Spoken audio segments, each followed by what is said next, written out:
ಇತ್ತ ಬೆಂಗಳೂರಿನಲ್ಲಿ ಮತ ಎಣಿಕೆಗೆ ಫುಲ್ ಟೈಟ್ ಸೆಕ್ಯೂರಿಟಿನ ನಿಯೋಜನೆ ಮಾಡಲಾಗಿದೆ. ಮೌಂಟ್ ಕಾರ್ಮೆಲ್ ಕಾಲೇಜಿನಲ್ಲಿ ಬೆಂಗಳೂರು ಕೇಂದ್ರದ ಮತ ಎಣಿಕೆ. ಬೆಂಗಳೂರಲ್ಲೂ ಕೂಡ ಅಷ್ಟೇ ಟೈಟ್ ಸೆಕ್ಯೂರಿಟಿ ನಿಯೋಜನೆ ಮಾಡಿದ್ದಾರೆ. ಮೌಂಟ್ ಕಾರ್ಮೆಲ್ ಕಾಲೇಜಿನಲ್ಲಿ ಬೆಂಗಳೂರು ಕೇಂದ್ರ ಕ್ಷೇತ್ರದ ಕೌಂಟಿಂಗ್ ಆಗುತ್ತೆ. ಸೆಂಟ್ ಜೋಸೆಫ್ ಕಾಲೇಜಿನಲ್ಲಿ ಬೆಂಗಳೂರು ಉತ್ತರ ಕ್ಷೇತ್ರದ ಕೌಂಟಿಂಗ್ ಆಗುತ್ತೆ. ಜಯನಗರದ SSMRV ಕಾಲೇಜಿನಲ್ಲಿ ಬೆಂಗಳೂರು ದಕ್ಷಿಣ ಕ್ಷೇತ್ರದ ಮತ ಎಣಿಕೆ ಶುರುವಾಗುತ್ತೆ. ಒಂದು ಕೊಠಡಿಯಲ್ಲಿ 14 ಟೇಬಲ್ಗಳನ್ನು ಹಾಕೋಕೆ ಮಾತ್ರ ಅವಕಾಶ ಕೊಟ್ಟಿದ್ದಾರೆ. ಪ್ರತಿ ಕೊಠಡಿಯಲ್ಲೂ CC ಕ್ಯಾಮೆರಾ ಅಳವಡಿಕೆ ಮಾಡಿದ್ದಾರೆ. ಪ್ರತಿ ಕ್ಷೇತ್ರದ ಮತ ಎಣಿಕೆಗೂ 17ರಿಂದ 19 ಕೊಠಡಿಗಳ ವ್ಯವಸ್ಥೆ ಮಾಡಿದ್ದಾರೆ. ಪ್ರತಿ ಸುತ್ತಿನಲ್ಲೂ 150ಕ್ಕೂ ಹೆಚ್ಚು EVMಗಳ ಮತ ಎಣಿಕೆ ನಡೆಯುತ್ತೆ. ಇತ್ತ ನೋಡಿ, ಬೆಂಗಳೂರಿನಲ್ಲಿ ಎಲ್ಲ ಕಡೆಗಳಲ್ಲೂ ಕೂಡ ಮತ ಎಣಿಕೆಗೆ ಎಲ್ಲ ತಯಾರಿಯನ್ನು ಮಾಡಿಕೊಳ್ತಾ ಇದ್ದಾರೆ. ಬೆಂಗಳೂರು ಸೆಂಟ್ರಲ್ ಮೌಂಟ್ ಕಾರ್ಮೆಲ್ ಕಾಲೇಜಿನಲ್ಲಿ ಮತ ಎಣಿಕೆ ನಡೆಯುತ್ತೆ.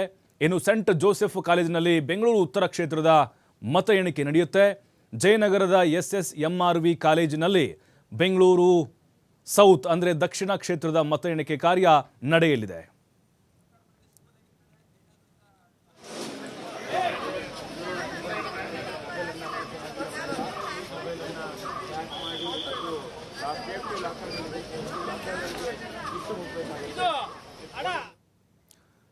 ಈ ಬಗ್ಗೆ ಹೆಚ್ಚಿನ ಮಾಹಿತಿ ಕೊಡ್ತಾರೆ ನಮ್ಮ ಪ್ರತಿನಿಧಿ ಮೌಂಟ್ ಕಾರ್ಮೆಲ್ ಕಾಲೇಜಿನಿಂದ ಶಿವಕುಮಾರ್ ಇದ್ದಾರೆ. ಜಯನಗರದಿಂದ ಸ್ವಾಮಿ ಲೈವ್ನಲ್ಲಿ ಜಾಯ್ನ್ ಆಗಿದ್ದಾರೆ. ಮೊದಲು ಶಿವ ಹತ್ರ ಹೋಗ್ತಿದ್ದೇನೆ. ಶಿವಕುಮಾರ್, ಈಗ ಇಡೀ ದೇಶವೇ ಕಾತುರದಿಂದ ಕಾಯ್ತಾ ಇದೆ. ಅದರಲ್ಲೂ ಕರ್ನಾಟಕದ ಕದನ ಕುತೂಹಲ ಏನಾಗ್ಬೋದು ಅಂತ. ತಾವಿರುವಂತಹ ಸ್ಥಳದಲ್ಲಿ ಯಾವ ರೀತಿ ಮತ ಎಣಿಕೆಗೆ ಸಿದ್ಧತೆಯನ್ನು ಮಾಡಿಕೊಂಡಿದ್ದಾರೆ?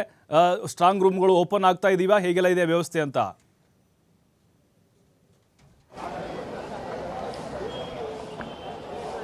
ಪ್ರಭು, ಇವತ್ತು ಇಡೀ ದೇಶದ ಚಿತ್ತ ಲೋಕಸಭಾ ಚುನಾವಣೆಯ ಫಲಿತಾಂಶದ ಕಡೆ ಇದೆ. ರಾಜಕೀಯ ನಾಯಕರ ಚಿತ್ತ ಕೂಡ ಇವತ್ತು ಫಲಿತಾಂಶದ ಕಡೆ ಇದೆ. ಫಲಿತಾಂಶ ಏನಾಗುತ್ತೋ ಅನ್ನುವಂತಹ ಆತಂಕ, ಕೆಲವರಲ್ಲಿ ಆಶ್ಚರ್ಯ ಕೂಡ ಇದೆ.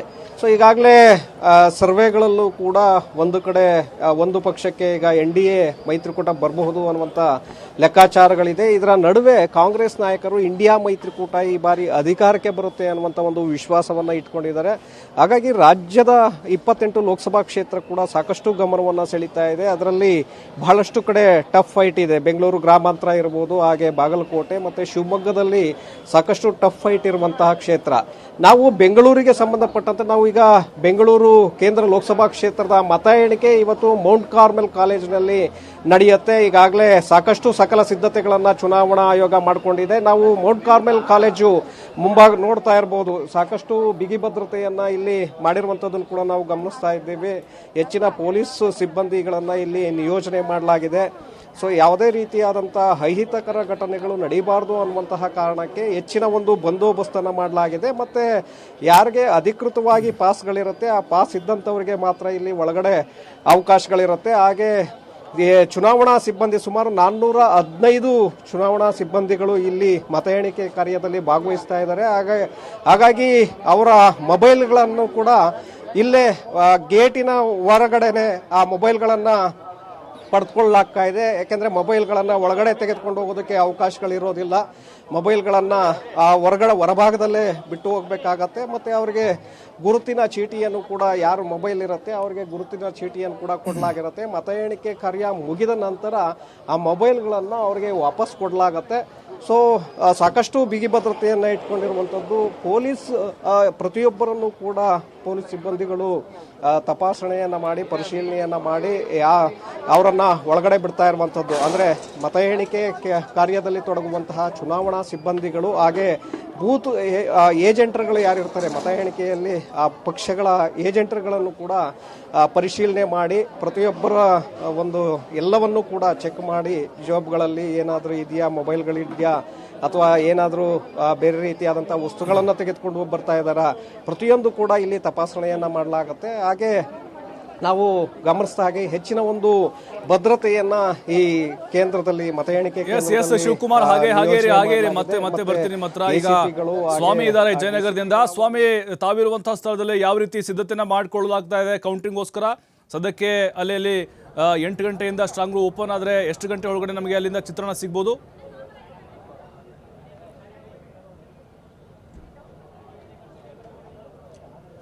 ಪ್ರಭು, ಬೆಂಗಳೂರು ದಕ್ಷಿಣ ಲೋಕಸಭಾ ಕ್ಷೇತ್ರದ ಮತ ಎಣಿಕೆಗೆ ಕೌಂಟ್ ಡೌನ್ ಶುರುವಾಗಿದೆ. ಈಗಾಗಲೇ ಏನು ಜಯನಗರದ SRMV ಕಾಲೇಜಿನ ಬಳಿ ಸಾಕಷ್ಟು ಪೊಲೀಸ್ ಅಧಿಕಾರಿಗಳು ಬಂದೋಬಸ್ತನ್ನು ವ್ಯವಸ್ಥೆ ಮಾಡ್ತಾ ಇದ್ದಾರೆ. ಹಾಗೂ ಬೂತ್ ಏನು ಏಜೆಂಟ್ಗಳು ಏನಿದ್ದಾರೆ, ಏಜೆಂಟ್ಗಳನ್ನು ಕೂಡ ಅವರು ಕೊಟ್ಟಿರುವಂತಹ ಒಂದು ಐಡಿಯನ್ನು ತಪಾಸಣೆ ಮಾಡಿ ಅವರನ್ನು ಏನು ಕೌಂಟಿಂಗ್ ಸೆಂಟರ್ ಒಳಗಡೆ ಕಳಿಸ್ತಾ ಇರೋಂಥದ್ದು ನೋಡ್ತಾ ಇರ್ಬೋದು. ಪೊಲೀಸ್ ಅಧಿಕಾರಿಗಳು, ಪೊಲೀಸ್ ಸಿಬ್ಬಂದಿಗಳು ಬರುವಂತಹ ಪ್ರತಿಯೊಬ್ಬರ ಒಂದು ಐಡಿಯನ್ನು ಸಂಪೂರ್ಣವಾಗಿ ಒಂದು ಚೆಕ್ ಮಾಡಿ, ಪರಿಶೀಲನೆ ಮಾಡಿ, ಎಲ್ಲವನ್ನೂ ಪರಿಶೀಲನೆ ಮಾಡಿ ಅವರಿಗೆ ಪ್ರವೇಶವನ್ನ ಕೊಡ್ತಾ ಇರುವಂಥದ್ದು. ತಂದಿರುವಂತಹ ಪ್ರತಿಯೊಂದು ವಸ್ತುಗಳನ್ನು ಕೂಡ ಚೆಕ್ ಮಾಡ್ತಾ ಇದ್ದಾರೆ. ಯಾಕೆಂದ್ರೆ ಯಾವುದೇ ಒಂದು ಅಹಿತಕರ ಘಟನೆಗಳು ಆಗದಂತೆ ಮುನ್ನೆಚ್ಚರಿಕೆ ವಹಿಸಿರುವಂತಹ ಪೊಲೀಸ್ನವರು ಕೂಡ ಸಾಕಷ್ಟು ಒಂದು ಎಲ್ಲ ರೀತಿಯ ಬಿಗಿ ಬಂದೋಬಸ್ತನ್ನ ನೋಡ್ತಾ ಇರ್ಬೋದು.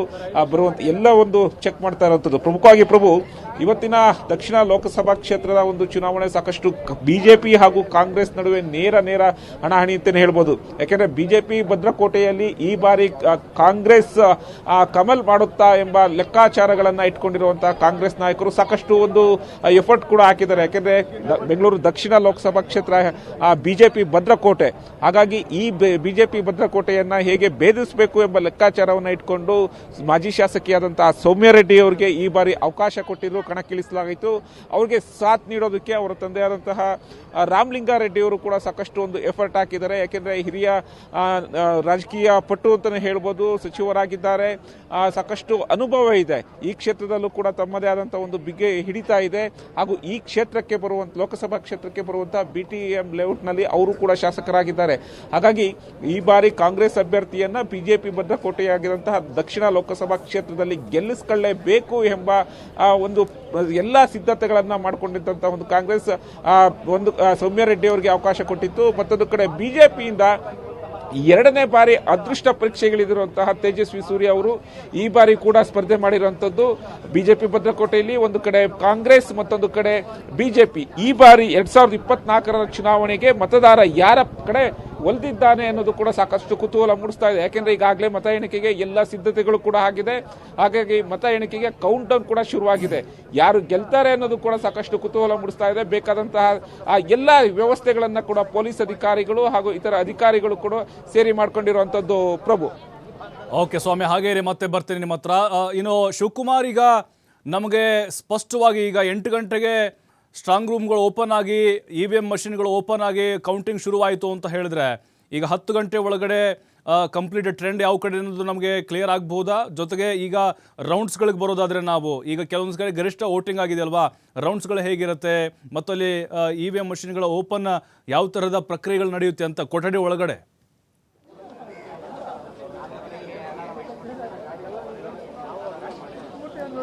ಪ್ರಭು, ಬೆಂಗಳೂರು ಕೇಂದ್ರ ಲೋಕಸಭಾ ಕ್ಷೇತ್ರದ ಮತ ಎಣಿಕೆ ಮೌಂಟ್ ಕಾರ್ಮೆಲ್ ಕಾಲೇಜಿನಲ್ಲಿ ನಡೆಯುತ್ತೆ. ಸುಮಾರು 10 ಕೊಠಡಿಗಳಲ್ಲಿ 135 ಟೇಬಲ್ಗಳನ್ನು ಅಳವಡಿಕೆ ಮಾಡಲಾಗಿದೆ. EVM ಮಿಷಿನ್ಗಳನ್ನು ಇಟ್ಟು ಅದರ ಒಂದು ಮತ ಎಣಿಕೆಯನ್ನು ಮಾಡೋದಕ್ಕೆ ಸುಮಾರು 415 ಸಿಬ್ಬಂದಿಗಳನ್ನು, ಚುನಾವಣಾ ಸಿಬ್ಬಂದಿಗಳನ್ನು ಮತ ಎಣಿಕೆ ಕಾರ್ಯಕ್ಕೆ ನಿಯೋಜನೆ ಮಾಡಲಾಗಿದೆ. ಹಾಗೆ 8 ವಿಧಾನಸಭಾ ಕ್ಷೇತ್ರಗಳು ಬರುತ್ತೆ. ಸರ್ವನಗರ ಇರ್ಬೋದು, ಶಿವಾಜಿನಗರ, ರಾಜಾಜಿನಗರ, ಚಾಮರಾಜಪೇಟೆ, ಹಾಗೆ CV ರಾಮನ್ ನಗರ, ಶಾಂತಿನಗರ, ಗಾಂಧಿನಗರ ಮತ್ತು ಮಹದೇವಪುರ ವಿಧಾನಸಭಾ ಕ್ಷೇತ್ರಗಳು ಈ ಬೆಂಗಳೂರು ಕೇಂದ್ರ ಲೋಕಸಭಾ ಕ್ಷೇತ್ರದ ವ್ಯಾಪ್ತಿಗೆ ಬರುತ್ತೆ. ಇಲ್ಲಿ ಇಬ್ಬರು ಅಭ್ಯರ್ಥಿಗಳು ಬಹಳ ನೇರ ಹಣಾಹಣಿ ಇದೆ. ಕಾಂಗ್ರೆಸ್ ಮತ್ತು ಮೈತ್ರಿ ಪಕ್ಷಗಳ ಅಭ್ಯರ್ಥಿಗಳ ನಡುವೆ ನೇರವಾದಂತಹ ಹಣಾಹಣಿ ಇದೆ. PC ಮೋಹನ್ ಅವರು ಮತ್ತೊಮ್ಮೆ ಆಯ್ಕೆಯನ್ನು ಬಯಸಿದ್ದಾರೆ. 2014ರಲ್ಲೂ ಕೂಡ ಅವರೇ ಗೆಲುವನ್ನು ಕಂಡಿದ್ರು. ನಂತರ 2019ರಲ್ಲೂ ಕೂಡ ಅವರೇ ಈ ಲೋಕಸಭಾ ಕ್ಷೇತ್ರದ ಸಂಸದರಾಗಿದ್ದರು. ಈಗ ಮತ್ತೊಮ್ಮೆ ಅವರು ಅದೃಷ್ಟ ಪರೀಕ್ಷೆಗೆ ಇಳಿದಿದ್ದಾರೆ. ಈಗ ಮನ್ಸೂರ್ ಖಾನ್ ಅವರು ಅವರಿಗೆ ಪ್ರಬಲ ಸ್ಪರ್ಧೆಯನ್ನ ಒಡ್ತಾ ಇದ್ದಾರೆ. ಈ ಬಾರಿ ಸಾಕಷ್ಟು ಟಫ್ ಫೈಟ್ ಕೂಡ ಆಗಿದೆ. ಜೊತೆಗೆ ಕಾಂಗ್ರೆಸ್ ಪಕ್ಷದ ಗ್ಯಾರಂಟಿಗಳಿರ್ಬೋದು, ಜೊತೆಗೆ ಮಹಿಳಾ ಮತದಾರರು ಈ ಬಾರಿ ನಮಗೆ ಒಲವನ್ನು ತೋರಿಸ್ತಾರೆ. ಮತ್ತು ಕ್ಷೇತ್ರದಲ್ಲಿರುವಂತಹ ಅಲ್ಪಸಂಖ್ಯಾತ ಮತ್ತು ದಲಿತ ಸಮುದಾಯದ ಮತಗಳು ನಮಗೆ ಬಂದಿದ್ದೇ ಆದರೆ ನಾವು ಈಸಿಯಾಗಿ ಗೆಲ್ಲಬಹುದು ಅನ್ನುವಂಥ ನಿರೀಕ್ಷೆಗಳನ್ನು ಇಲ್ಲಿನ ಕಾಂಗ್ರೆಸ್ ಅಭ್ಯರ್ಥಿ ಹಾಗೆ ಕಾಂಗ್ರೆಸ್ ಪಕ್ಷದ ನಾಯಕರು ಕೂಡ ಇಟ್ಕೊಂಡಿದ್ದಾರೆ.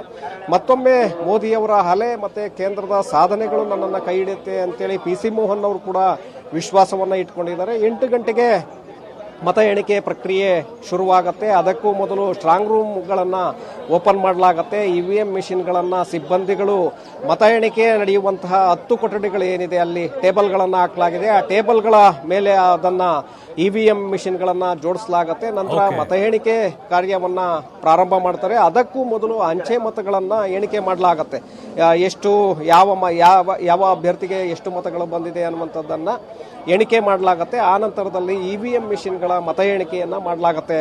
ಪ್ರಭು, ನೀವು ಹೇಳಿದಾಗೆ ಬಹುತೇಕವಾಗಿ 12 ಗಂಟೆಗೆ ಒಂದು ಕ್ಲಿಯರ್ ಫಿಕ್ಚರ್ ಸಿಗತ್ತೆ. ಅಂದ್ರೆ ಯಾರು ಗೆಲ್ಲಬಹುದು ಅನ್ನುವಂಥ ಒಂದು ವಾತಾವರಣ 12 ಗಂಟೆಗೆ ಬಹುತೇಕವಾಗಿ ಹೊರಗೆ ಬೀಳುತ್ತೆ. ಓಕೆ, ಥ್ಯಾಂಕ್ ಯು ಶಿವಕುಮಾರ್ ತಮ್ಮೆಲ್ಲ ಮಾಹಿತಿಗಾಗಿ. ಹಾಗೆ ಸ್ವಾಮಿ ತಮಗೂ ಕೂಡ ಥ್ಯಾಂಕ್ ಯು ಮಾಹಿತಿ ಕೊಟ್ಟಿದ್ದಕ್ಕೆ. ನೋಡಿ, ಈಗ ಎಲ್ಲ ಕಡೆಗಳಲ್ಲೂ ನೋಡ್ತಾ ಇದ್ದು ನಾವು, ಅಂದರೆ ಬೆಂಗಳೂರಿನ ದಕ್ಷಿಣ ಕ್ಷೇತ್ರ ಆಗಿರ್ಬೋದು, ಅದರ ಜೊತೆಗೆ ಬೆಂಗಳೂರು ಸೆಂಟ್ರಲ್ ಮೌಂಟ್ ಕಾರ್ಮೆಲು ಮತ್ತು ಅಲ್ಲಿ ಜಯನಗರದ ಕಾಲೇಜಿನಲ್ಲಿ ಯಾವ ರೀತಿ ಚುನಾವಣಾ ಸಿಬ್ಬಂದಿಗಳು ಸಿದ್ಧತೆಯನ್ನು ಮಾಡಿಕೊಳ್ತಾ ಇದ್ದಾರೆ ಅಂಥೇಳಿ. ಈಗ ಬಹಳ ವ್ಯವಸ್ಥೆ ಹೆಂಗಿರುತ್ತೆ ಅಂತ ಹೇಳಿದ್ರೆ, ಕೊಠಡಿ ಒಳಗಡೆ CCTV ಇರುತ್ತೆ.